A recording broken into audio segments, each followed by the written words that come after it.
some scary movie. You like scary movies? Uh-huh. What's your favorite scary movie? Look at me, Damien. It's all for you. Kill her, Mommy. Kill her. We all go a little mad sometimes. This is my boomstick. Here's Johnny. I have to return some videotapes.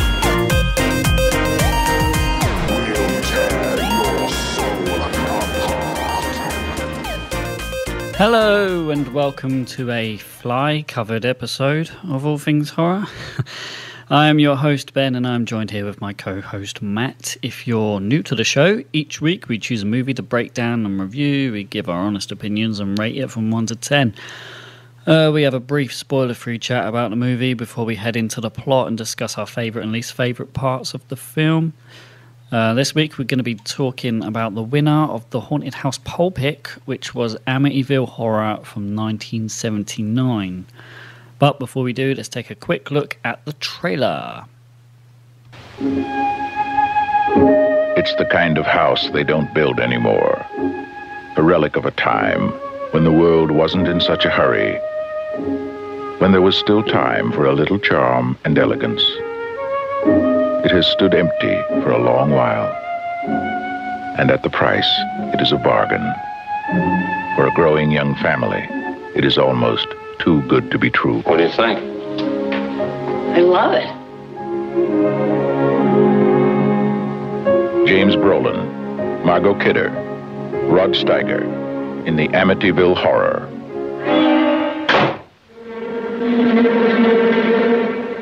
God's peace in this house. Get out! Get out! Hello? Hello, Kathy. Father Delaney, there's something very important.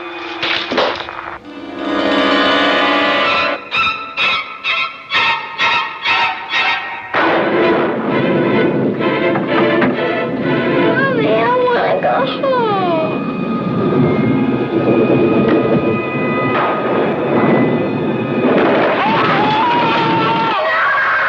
What do you want from us? What's all going on? We have to do something.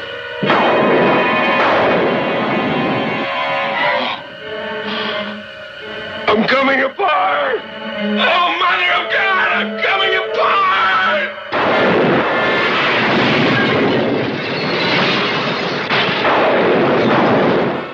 28 days after the Lutz family moved into their dream house,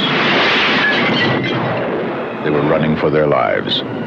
What happened to them is an experience in terror you will never forget, and you will believe in the Amityville Horror. From the best-selling book that made millions believe in the unbelievable, the Amityville Horror.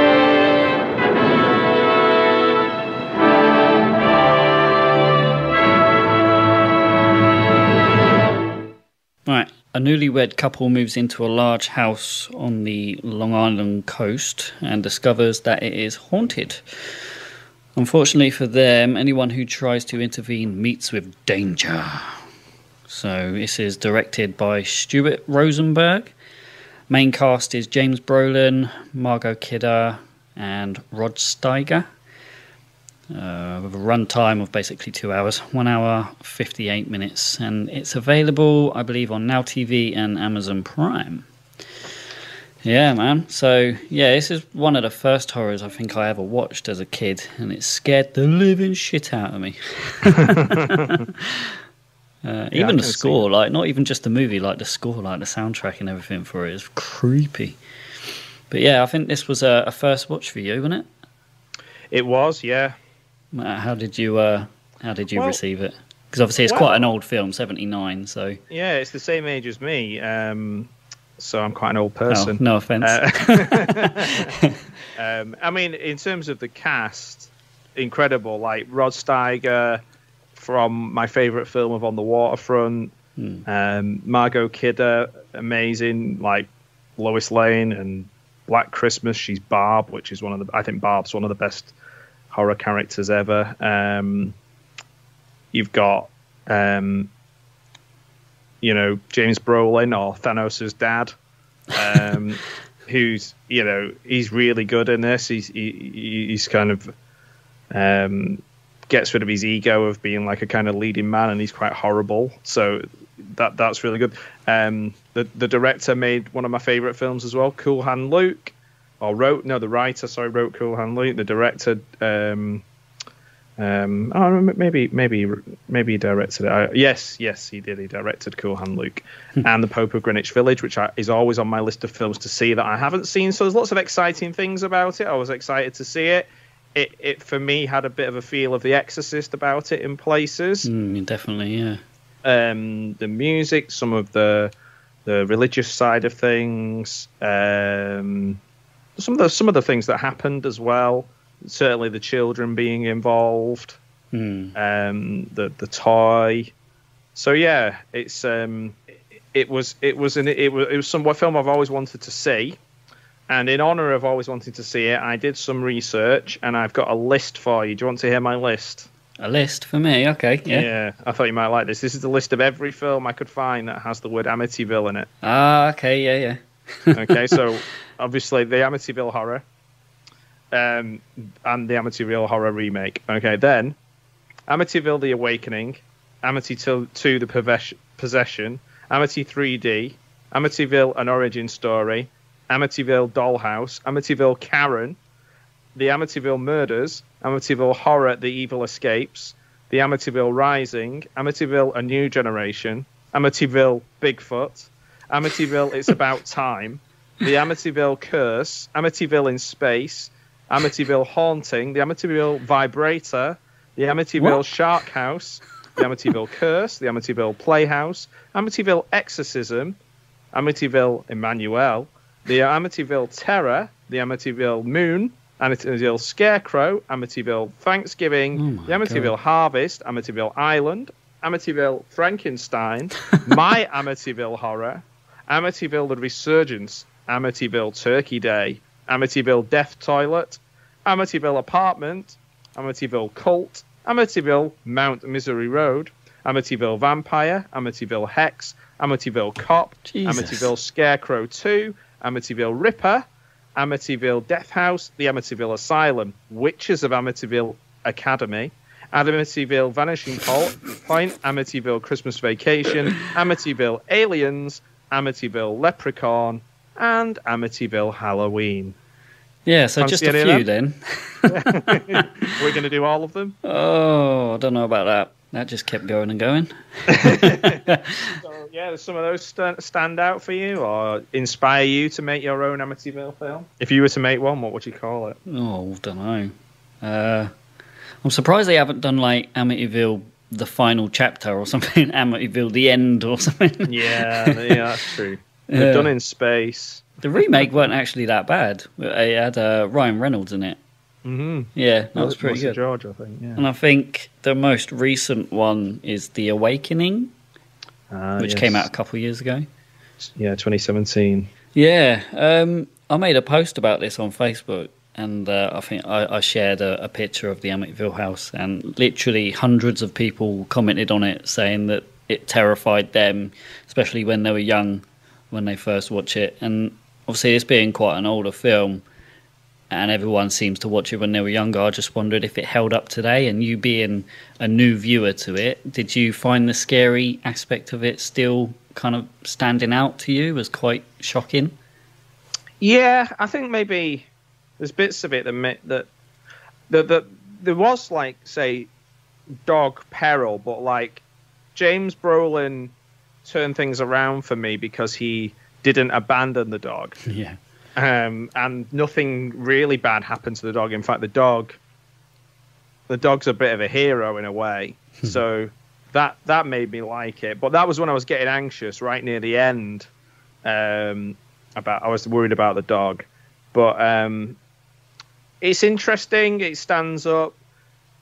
I think it stands up like probably better than quite a lot of other films. There's nothing in it that's that dated, I guess, that relies on it being in that particular time. I guess that's why they made a relatively successful remake. And the idea of it being a true story is debatable, isn't it? Yeah, what do you make about that? Do you know anything about the true story? I've seen a few documentaries. I've listened to some podcasts about the true events of it, and I think there is a lot to it. So it's kind of 50-50 if you believe it or don't. Yeah, I guess it's like they say about wrestling. You know, like people go, "Oh, it's fake, it's fake." They go, "Well, for those who want to believe, then no excuse is needed."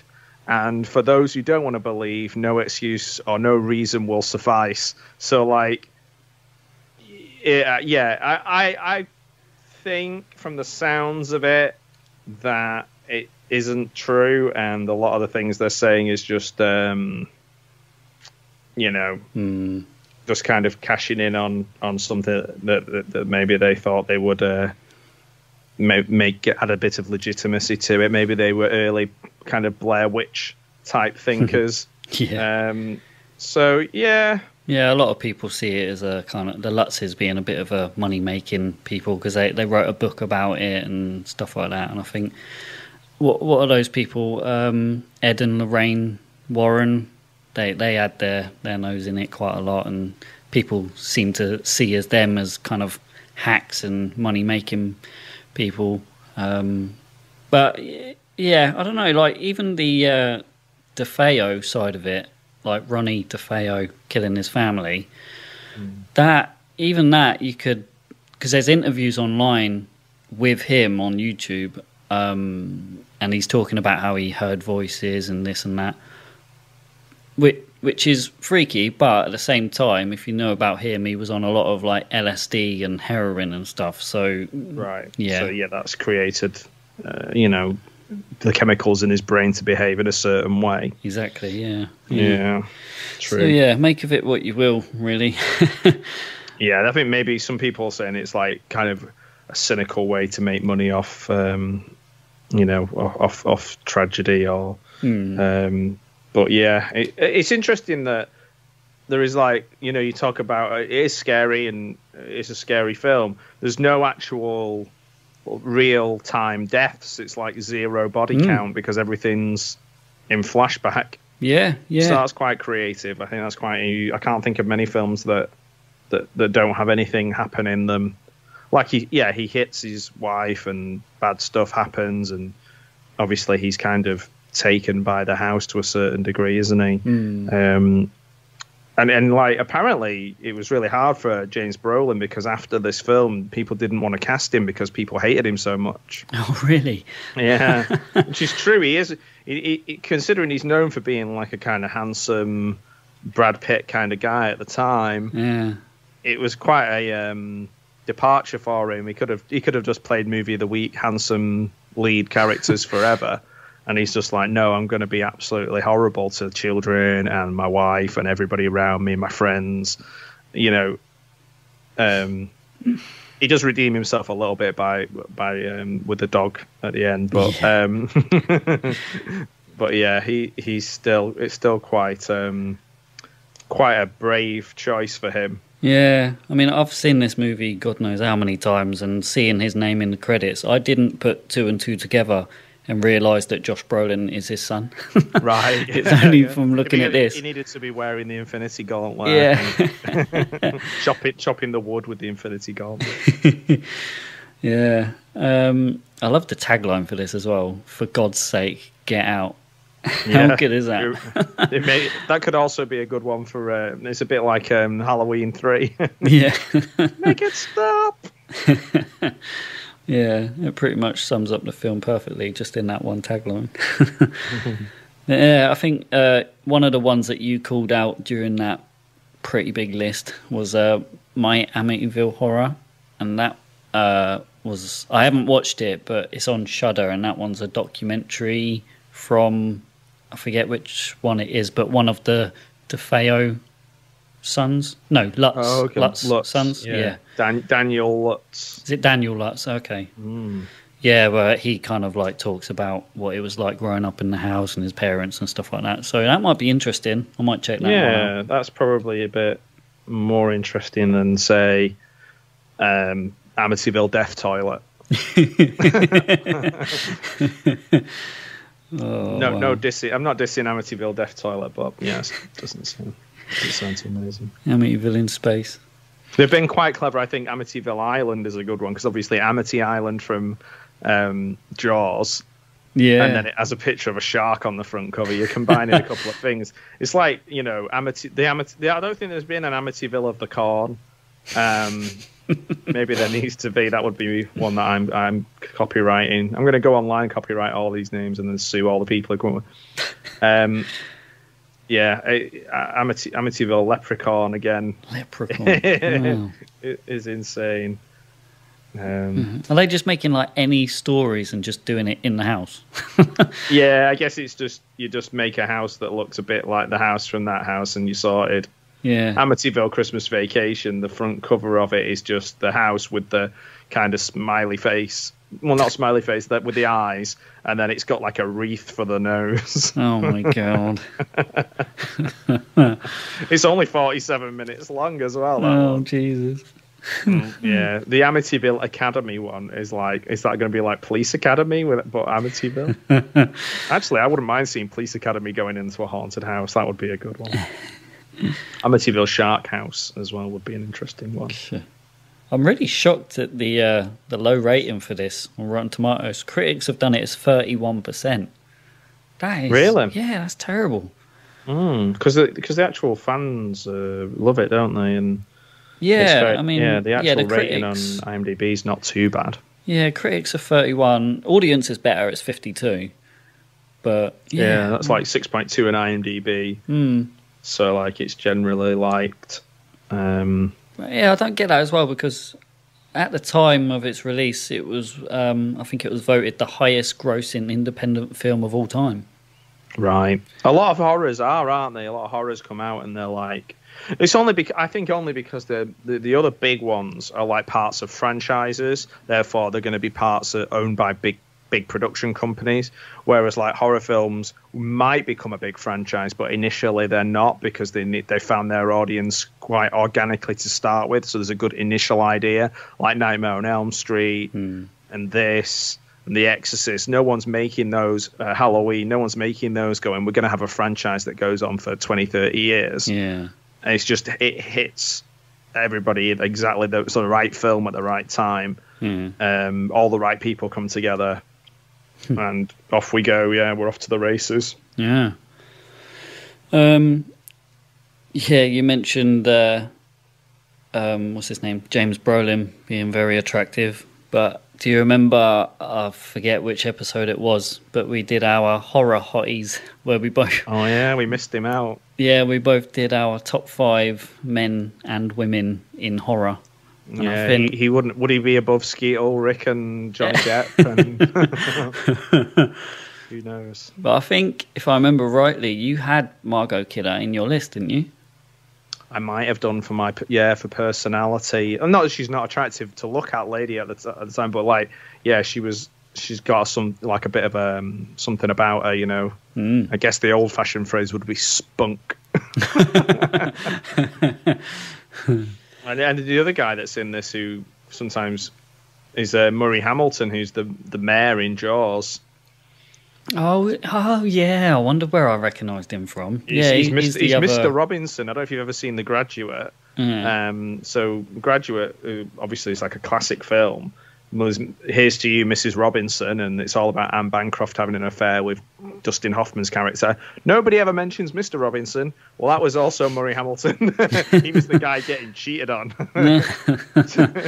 So yeah, he's got a place in movie history, really, for the 3 big parts, really: The Graduate, Jaws 2, which is underrated, and Amityville Horror. Yeah, all right. Cool. I haven't really got a lot more else. I did notice, because I went into a bit of a rabbit hole on YouTube about this, and I see a news report from the 70s think it was before the movie, but there was a book about this when it first, which that was like very, very popular. Yeah, and everyone obviously wanted to see the house, and the people living in the house were getting really annoyed, and I think they still do now, and they've actually changed the look of the house. Was it? Yeah, I think certainly they've changed the windows. They've changed the windows. Yeah, and I think they've actually. I don't know if they've legally done it, but they've actually put a fake door number out the front because it's 112 Ocean Avenue. They've got like I don't know, something else now, like 103 Ocean Avenue, to try and throw people off. Which, to be fair, I'd like to see it. Unfortunately, it's not. Would you go inside? I would, yeah. I'm not sure how many people have lived in that house since, but I don't think anyone's actually said there's been any kind of activity since, which kind of loosens the story on it again. So, yeah. But I'm interested in stuff like that. So I wouldn't mind. I'm thinking next year, I think I told you this, there's a castle near me that's either the most haunted or the most haunted in the UK. And they do these immersive experiences around Halloween. They do ones for kids and ones for adults, and they are different actors and things in, but they also do some like serious paranormal, like those two guys from that we saw, from Insidious. Yeah, Lee Winnell and the other guy. Specs, yeah. Specs, how could I forget?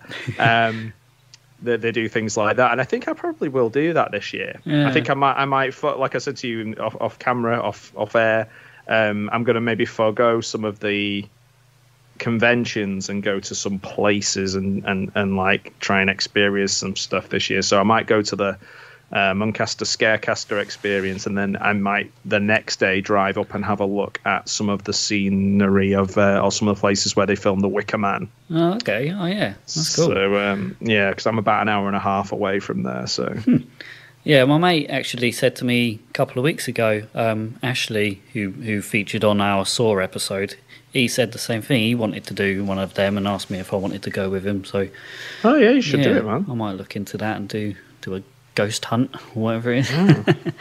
Ghost watch. Yeah. Ghostbusters. Yeah, all right. Well, I think that's pretty much all I've got for pre-spoilers. Unless you got anything you want to add? No? Other than busting makes me feel good. That's it, really. Busting makes me feel good. Oh, sweet. I will hit that spoiler warning. Nice. Spoiler warning. Okay, so the movie starts out in 1974 with Ronald DeFeo Jr. murdering his entire family in the middle of the night. He goes room to room and shoots them all in bed while they are sleeping. Boom! Headshot! A year later, George and Kathy Lutz move into the house with Kathy's 3 children from a previous marriage, Greg, Matt and Amy. Kathy gets Father Delaney round to bless the home. He arrives and sees the family outside playing, so he starts blessing the house. But while he does that, he is suddenly swarmed by flies before hearing a hostile voice ordering him to... And Delaney, being the very sensible, sane man that he is, he gets the fuck out ASAP. Yeah, he knows what to do. Yep. As would I. I was like, oh, fuck that, I'm off. Yeah, that's probably one of the scenes that and I'm sure probably most people cacked themselves when they first saw it. Yeah, what did you think about that? Yeah, I think you're right, though. He does, just get out. It's a good start. It's a good solid start. What I'm always surprised about is when most of these films that we watch are around an hour and a half. And this one's quite long, so there's a lot of build-up and there's lots of individual little moments, isn't there, to like add to the horror of the house. Yeah. So it's not just like there's one thing or one child is possessed or whatever. It's kind of like, in a way, obviously it's supposedly based on real things, but that someone's gone, sat down and looked at The Exorcist and gone, that's great. Well, what if there was like 8 other things that happened? Yeah. Which makes me feel it's a little bit cynical in that sense. But yeah, no, they're off to a good start. Yeah, I think the whole build-up with Father Delaney, I love it. Like the flies, so intense, and the buzzing just seems to get so like louder and louder, and everything's like escalating, and you know something's going to happen, but you're not quite sure what it's going to be, and then it's just dead silent. There is no sound. You still see the flies, like the zoomed-in picture of the flies and his face and everything, and then you hear the first like tiny whisper of it.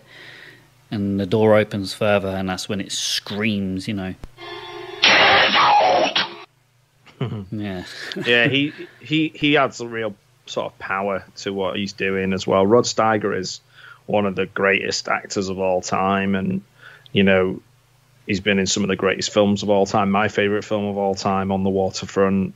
And there's not many people you can put on screen with Marlon Brando, and he's just kind of right up there with him. So he's great in this, especially when I was thinking of one of the Exorcist sequels, and I was thinking of like when you're kind of having to fight against some sort of horrible force. Essentially, as an actor, you're just shouting in a room and pretending things are happening to you, which I suppose is acting.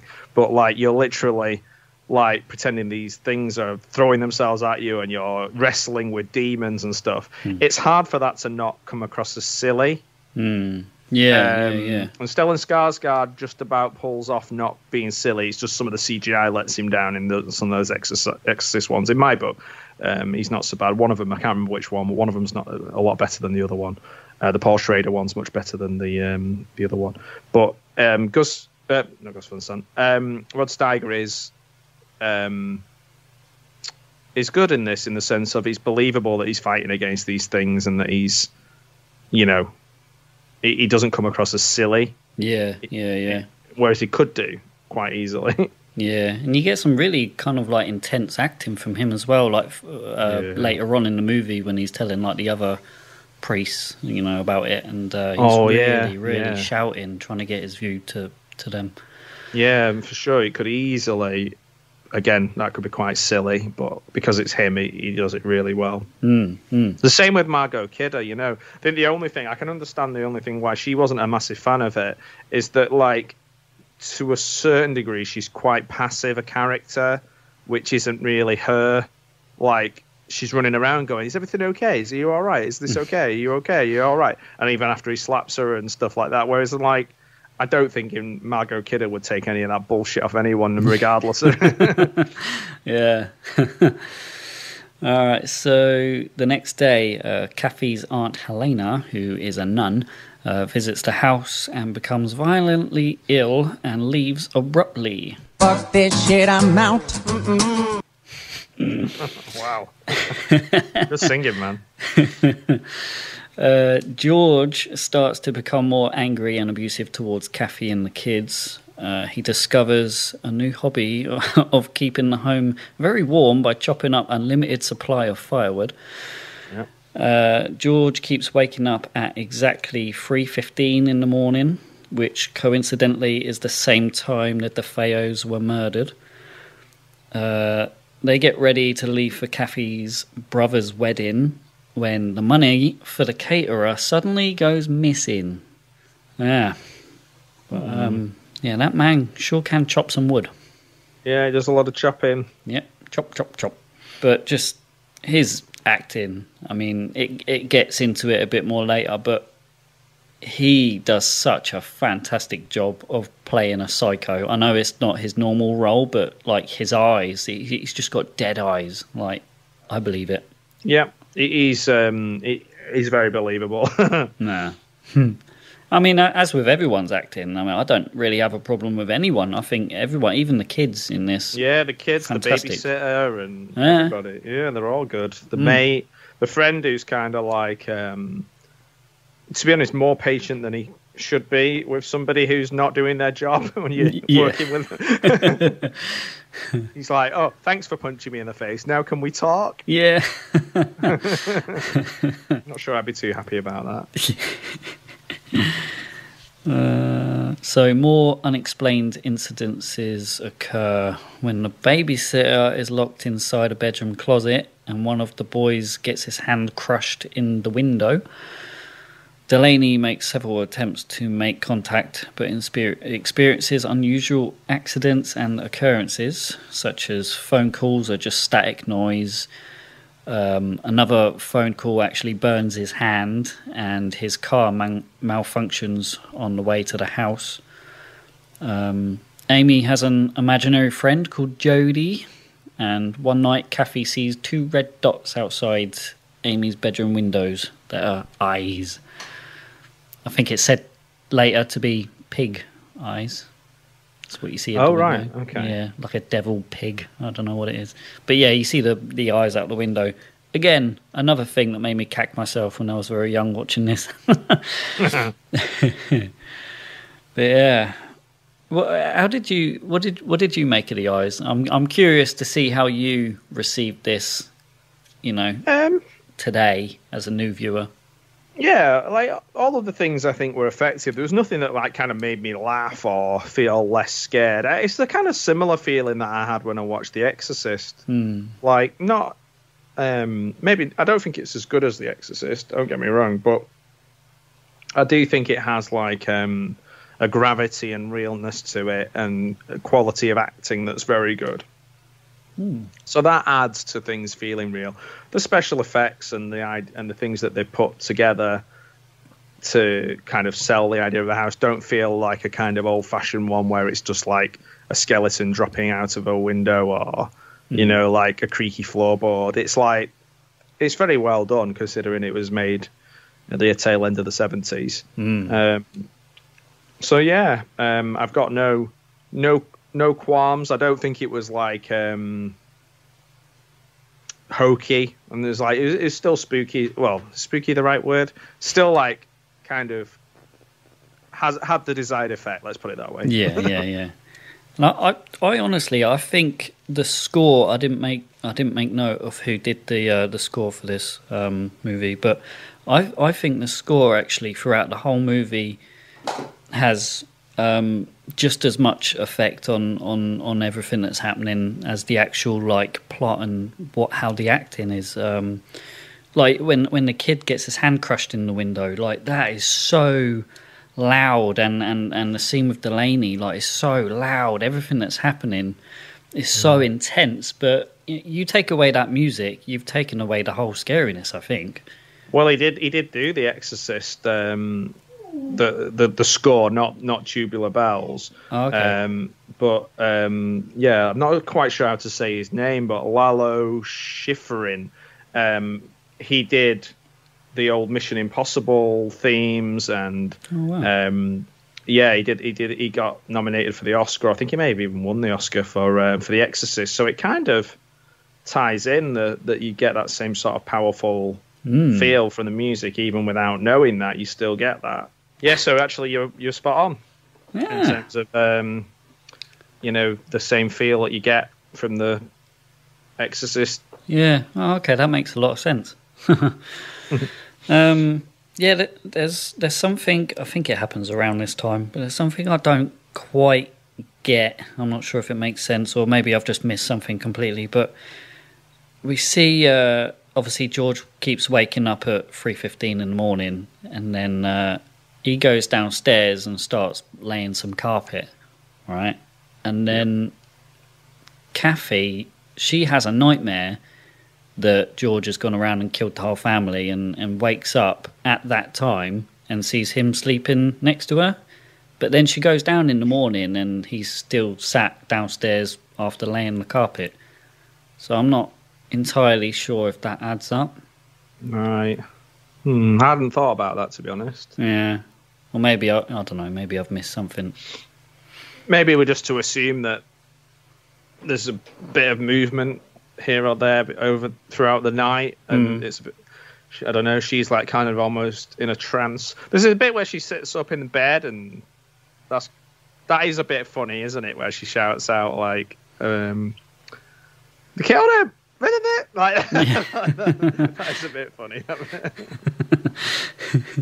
And he's just like, "Go back to sleep."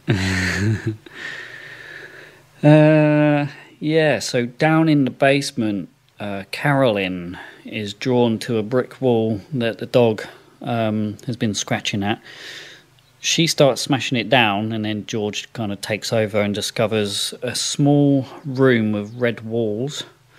Later that night, Delaney prays for God to save the family before losing his sight and falls catatonic. Kathy goes to the library to research the home's history and finds it's built on a burial ground, and a satanic worshipper once lived on the land. She also finds news clippings about the DeFeo murders and noticed that Ronnie DeFeo has a striking resemblance to George.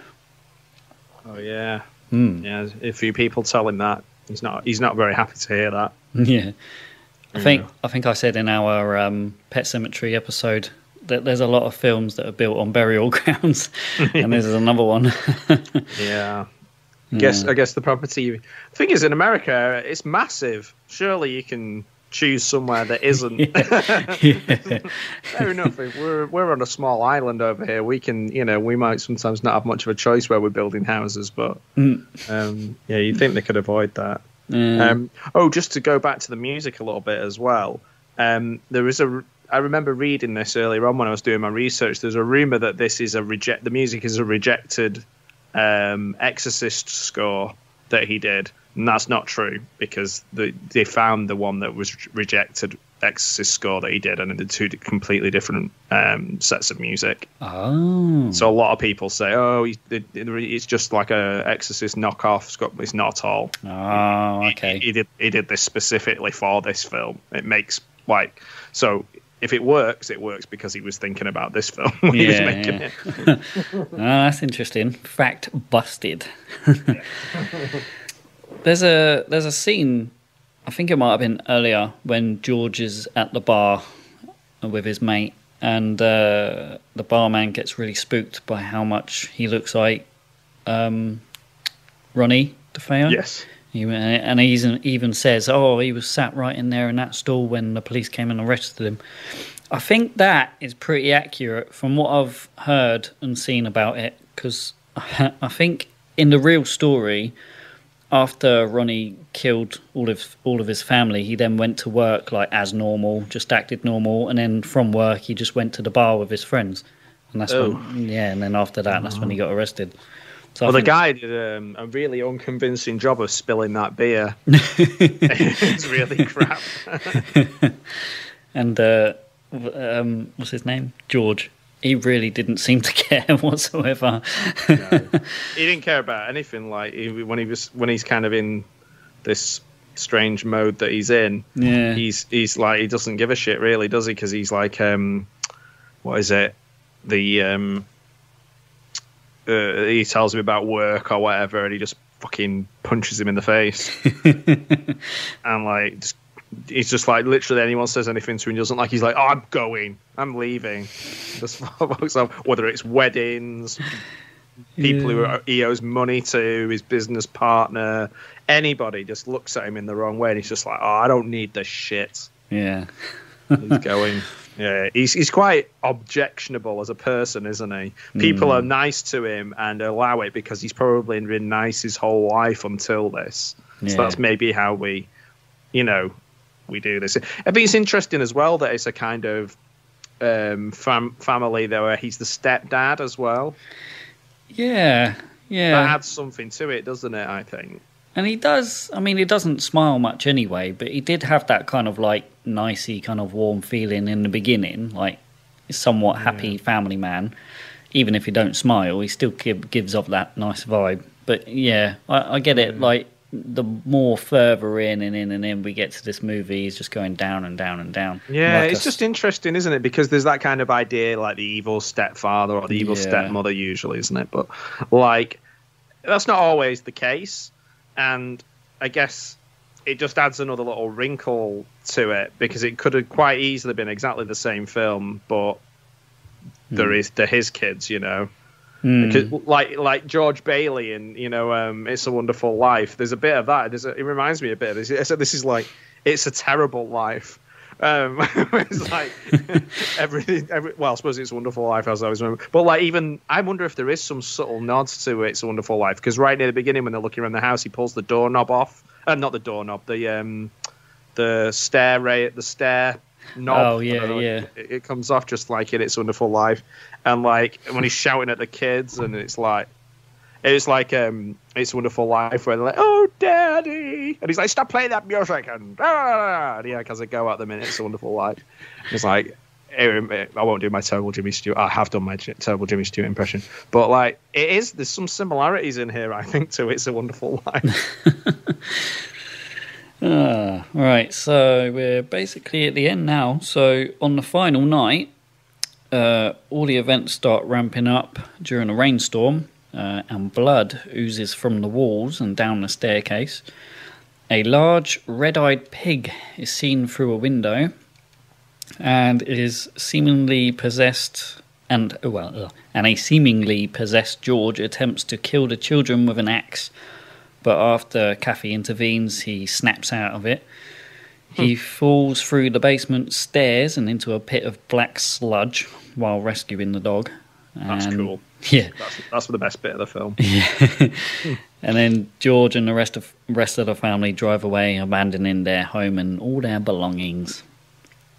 Yeah. And there's a closing credits that reads that George and Kathy Lutz and their family never reclaimed their house or their personal belongings, and today they live in another state. A state of panic, state of dread, state of fear. Do you know what I found actually really funny? And it wasn't supposed to be funny at all, but like when they get in the van, George is like, "Oh, the keys! Where are the keys?" And there's a moment of panic, and you think there's something that's going to happen where he's going to have to go in the house, and Kathy's like, "Oh," and she goes in her pocket and she just pulls them out. There they are. Yeah. It's like, oh, okay. That's quite accurate, I think. Yeah. People always panic about their keys, don't they? Yeah, that's probably the most accurate part of the actual film. Yeah, where are my keys? Where's the keys? Where did you last see them? If I knew that, then I would do. Yeah. All right. Well, that is the whole plot. Yeah, let's go ahead and rate this film. So I'm thinking 1 to 10 flies on your face. Flies on your face. Who's going first? Do you want to go first, or?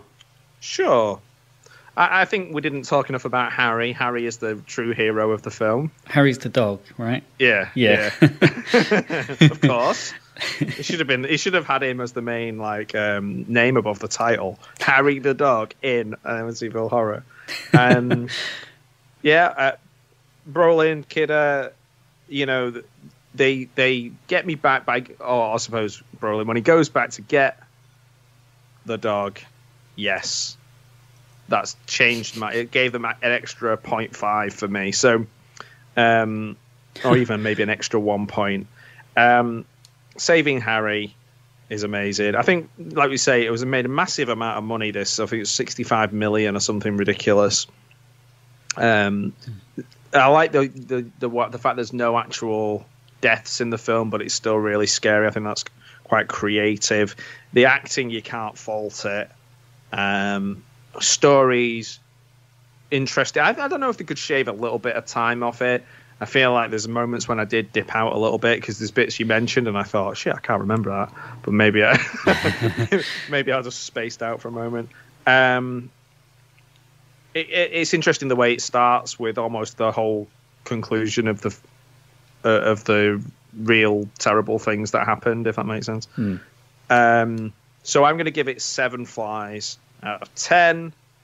And I'm glad I watched it. I've been meaning to watch it. It's one of those on my list. I think I needed to see it. And I will now watch every film that has the word Amityville in the title. and I'll rank them all. Wow. Might be there for a while. And I'll see you in another 20 years. All right, yeah. I mean, I'm basically going to copy just what you said. I mean, I really like this film, regardless if it's real or a hoax. I think it's a great film to watch. I'm probably going to go somewhat high with this, but I would imagine a lot of it's from nostalgia of watching this when I was quite young, you know, with the lights that's what off I've done with most of the ones that I've given high scores to. It's ones that films that I love, you know. Yeah, that being said, like what you said, it is a long film, you know, basically 2 hours. So I feel they could have shaved some off. Some scenes I felt could have done with either cutting down or just cutting out completely. The final sequence, I feel like the blood coming out of the walls, and although it's fun to watch, like the black sludge, I don't know if they needed it, but. Yeah, it's another one of them things where I feel like it's a long film and they could have shaved some down, but I don't actually know what to shave off of it. So yeah, I mean, I'm gonna go almost the same with you, but I'm gonna go an extra 0.5. I'm gonna go a 7.5 out of 10 flies on your face. Cool. Yeah, that's I guess for me, Harry is the one that swayed me. He saves him essentially, and he pulls him out the sludge. Yeah, he's a good boy. And when he was going, I was like, oh no, they're gonna make him like he's turned evil. And it's like, no, he's a good boy. He's a heckin' good boy. Cool. All right, let's head into our next bit, which is trivia.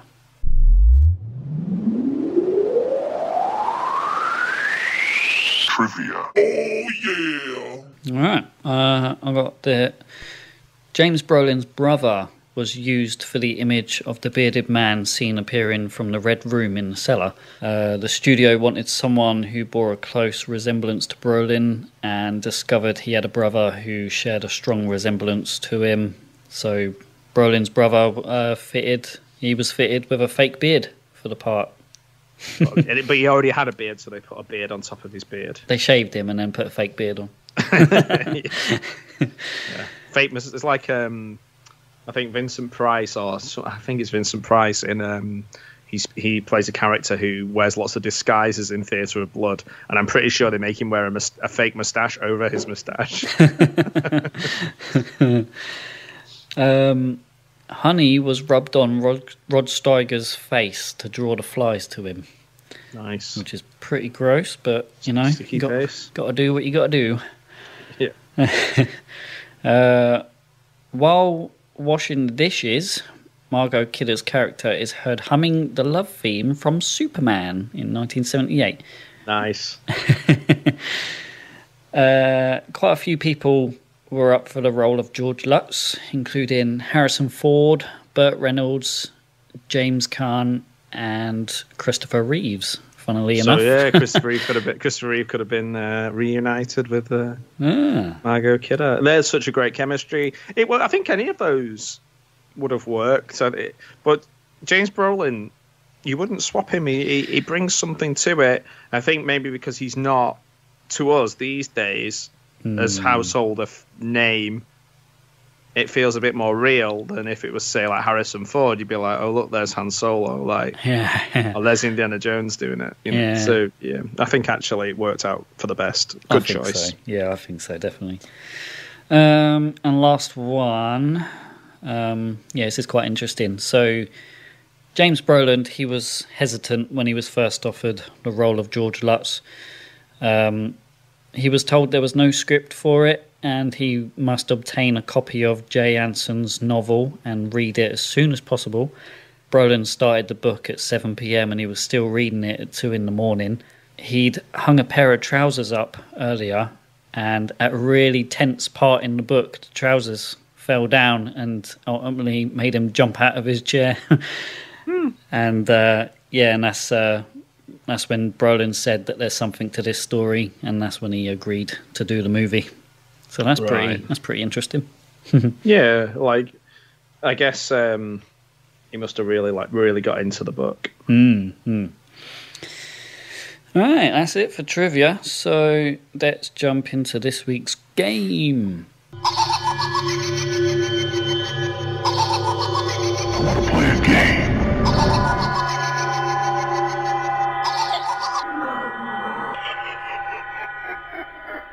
Alright, we're going to do a game that we've played quite a few times. It's the Rotten Tomatoes game. Ooh. So yeah, I'm going to pin this movie against other horrors, and you got to tell me which one has the highest Rotten Tomatoes critics rating. Okay. Are they all Amityville films? That would have been good. Yeah, But I've been memorising them all.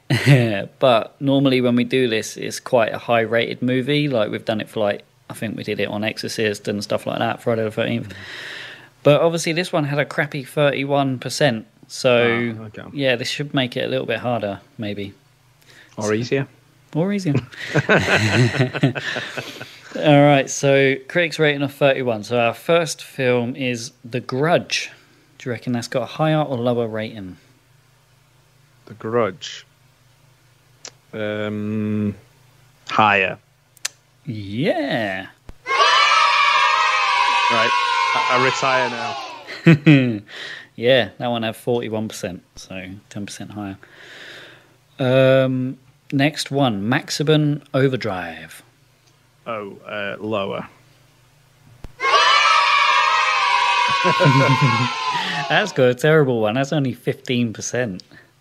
Yeah, people united. I mean, it has a cult following, doesn't it? And it's kind of like an exciting bad movie. Is that? I think that's the only one that Stephen King's directed, isn't it? Yeah, he was like, someone was saying like it's essentially like a bag of cocaine directed it. He was so a sentient bag of cocaine. But yeah, I think it's that didn't surprise me that it has that low rating. Next one, 30 Days of Night. So is Amityville Horror higher or lower? Amityville Horror is lower, so higher. Yeah, I think critics and fans quite like that. It was one of those like 6, 7 out of 10 kind of films. Yeah, that one was 51%. So yeah, there you go. Yeah, pretty good. 5 out of 10. Next one is Friday the 13th, Part 2.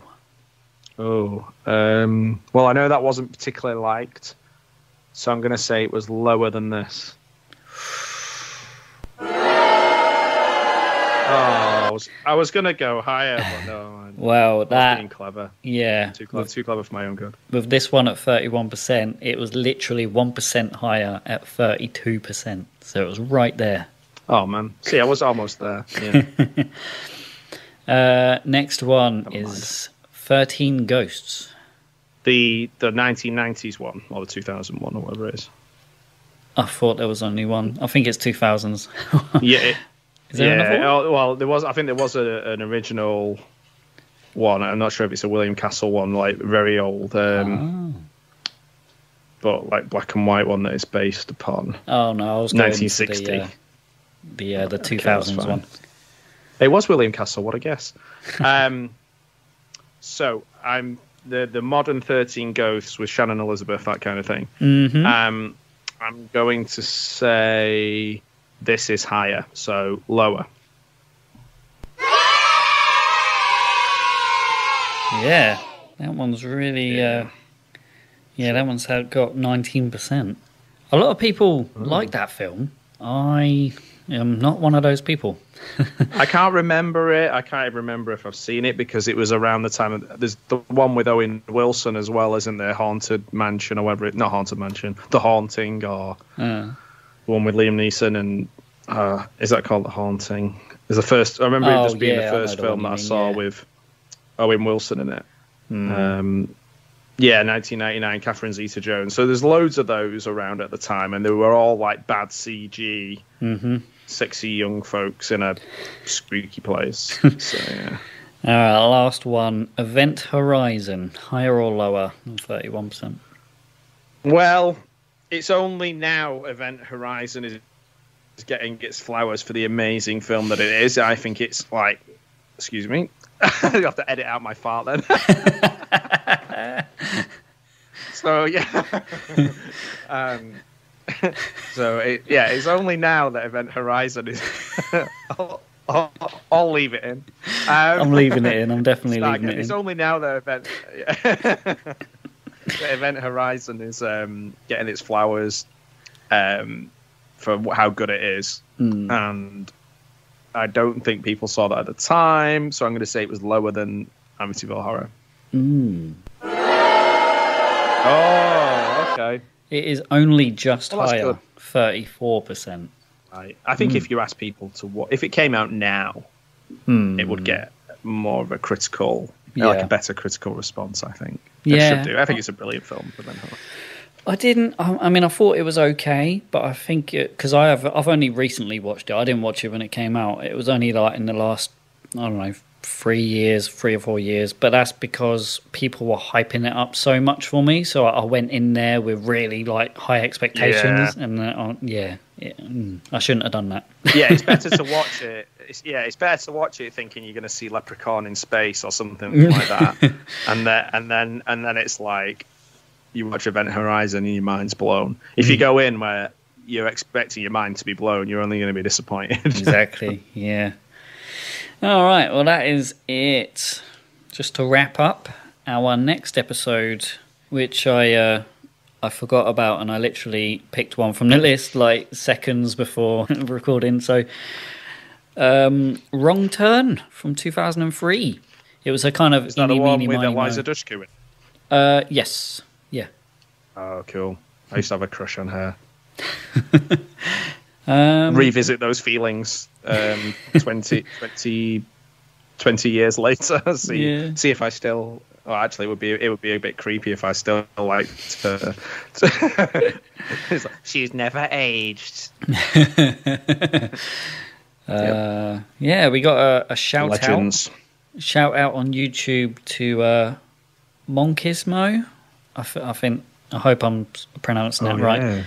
Monkismo. He's been giving us really awesome comments, so thank you so much for that. Appreciate it. Yeah, that's great to see. Yeah, and he's given us a recommendation to do Talk to Me. That's a recent one on Netflix. So I'll put that one on the list, and we'll get around to it soon. Nice. Yeah. And that's all I've got. So unless you've got anything else you want to add? The only thing was follow up on Pet Sematary. Oh yeah. I did a bit of research, and we were worried about the kid being in danger a lot, and like the bad, terrible parenting. I did a bit of research into it, and there was quite a lot of dummy work and clever editing. So Miko Hughes isn't completely damaged by what happened. Oh, good. So I just thought I'd mention that because it popped up on my timeline the other day when I was looking up about Pet Sematary, and I was like, I wonder how much they let the baby run towards the big trucks. So there you go, guys. Yeah, well, there we go. Awesome. If you liked today's episode and want to hear more, then go ahead and give us a follow on wherever you're listening from. You can also like us on Facebook, as that's where we do our themed poll picks, where you get to vote for what we do next. Feel free to leave us a comment or send us a message, or you could even email us at allthingshorror666@gmail.com. Thanks a lot for listening, and we'll see you in the next one. We all go a little mad sometimes.